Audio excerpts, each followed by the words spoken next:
یہ جو پائے ان کے لیے اللہ سبحانہ تعالیٰ نے جائز حلال کرا دیے۔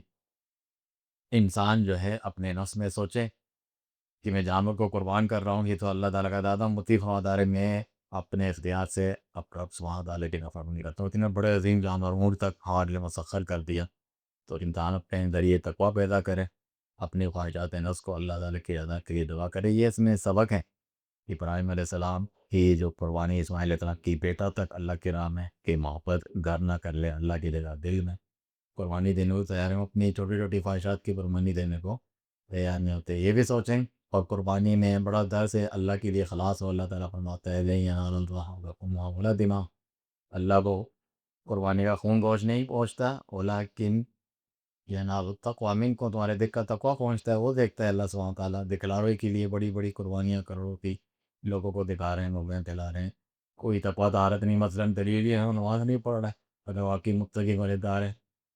قرآن کے لیے فصلی ربک وانحر، نماز پڑھو پھر قربانی کرو، وہی نہیں پڑھ رہا تو اس نے کیا قربان کیا؟ پھر کھانے کا گوشت۔ اسی طرح سنت کی پیروی بھی اس میں لازمی ہے۔ صحابی نے اچھی نیک نیت دی سے پڑوسی کو میں گوشت دوں وہ خوش ہو جائیں، عید کے دن عید نماز سے پہلے قربان کر دیا تو نبی صلی اللہ علیہ وسلم نے اس کو لحم و شاد صرف بکری کا گوشت کہا، قربانی نہیں ہوئی، دوبارہ قربانی کم۔ پھر اخلاص اور اتباع سنت ضروری ہیں، دل کا تقویٰ